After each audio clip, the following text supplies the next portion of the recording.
So hello guys, and today we're going to be covering the finals, or session 4 of the EU FNCS. So let's get right into it. So the winners of the FNCS EU qualifiers week 1 was Blasters Trio.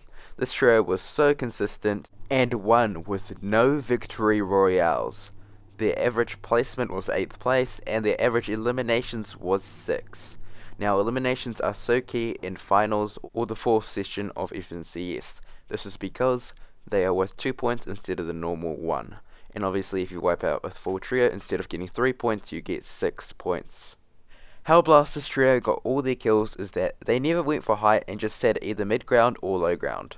This meant they would get no victory royales, but they could easily get kills that way. Now look at this right here. They were just completely dominant. They would just squash through every single team they saw and absolutely clap them. The funny thing about the situation is that Blasters team was actually in 3rd place before going into their final game, but both Anderlecht's and JAMSIDE's teams both died early on in the game. This meant if they popped off in their final game, they would get either 2nd or maybe even 1st. And pop off they did. They got 4th with 10 eliminations. It was an absolutely crazy game. Now that we've finished covering our champs, let's cover JAMSIDE's trio, who qualified by coming 3rd place. Now this trio was even more interesting than Blasters trio. Before the last game, they were 7th place, and they jumped all the way from 7th to 3rd in their final game, clinching a qualification spot. Now I'm sure you guys can imagine how hyped this final game was, especially after Anderlecht's and JAMSIDE's teams died. People were saying, is High Chris team, which came 4th, were they going to win, or was it going to be Blasters team or JAMSIDE's team, who were 7th, but they took hype very, very early on in the game, so everyone was hyping them up. Now, JAMSIDE's team got a 9 elimination 1st place, which clinched them 3rd place, getting the qualification spot. This was so hype, I was cheering for them all the way. But yeah, let's move on to the next trio. Now, the next trio I'm going to talk about is Anderlecht's trio, who completely choked the last 2 games. The first 4 games they were winning, and they were winning by a lot. Just look at this game history. In their first 4 games, 1st, 4th, 2nd, 5th, with 3 elims, 8 elims, 4 elims, and 4 elims. That is a crazy first 4 games. Then look at the last 2 games. 32nd place and 16th place, both with 0 kills. Now that is tough. Now look at the leaderboard after their game 4, which is the last good game they had. They had separated themselves from the competition. They were winning by 20 points. And look at their placement points, it is way higher than any other team on there. But those last 2 games, man, they allowed, obviously, Blaster to take place, and it also allowed JAMSIDE to take 3rd place, meaning they didn't even get a qualification spot in this. They were 1st, and you have to come top 3 for a qualification spot, and they couldn't even secure that. It was so sad to see. Now this team had a very, very strong game plan though, so they would land caddy corner every single game, open up the noms, and get a bunch of peppers. Now using these peppers, they would take high ground every single, for the first 4 games. Look at this in the clip right here, they've got high ground, they've got the peppers popped. It was pretty much unbeatable for those first 4 games. Then obviously, we know what happened. That's pretty much it for the Anderlecht's trio. It just showed how good peppers were and how broken of a spot caddy corners was. But yeah, let's move on to the next trio. Now let's move on to Mr. Savage's trio, who played decently.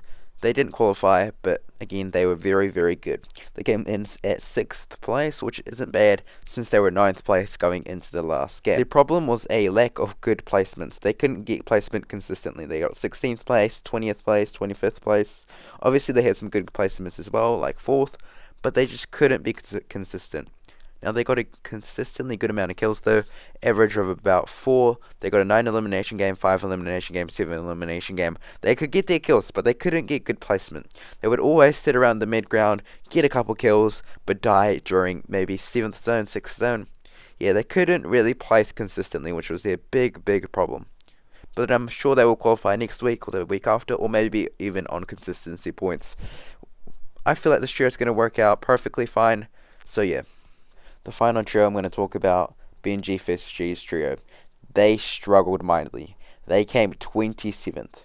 Now, their best placement was 18th, and they came 20th, 33rd, 30th, 33rd, 23rd. meaning they couldn't really survive early game, and when they did survive early game, they couldn't survive mid game. Now, I just want you to take a look at these clips that I'm playing. They're all early game and mid game fights for Benji Fishy. They were just taking 50-50 fights. There were two teams landing in Pleasant, so they would both land on the same side. So it was pretty much who got the best gun, they win. So half the time they won, I guess, but then the other half they just completely lost. Like this game right here. They try to get this basement. His whole trio lands here, by the way. There's one opponent. They open the chest, they get an AR, but the guy up top, upstairs, gets a shotgun, and it's just a 3v1. But they still manage to fail it because the other guy gets a shotgun. Obviously, from the chest they open, if they get a shotgun, they probably win that.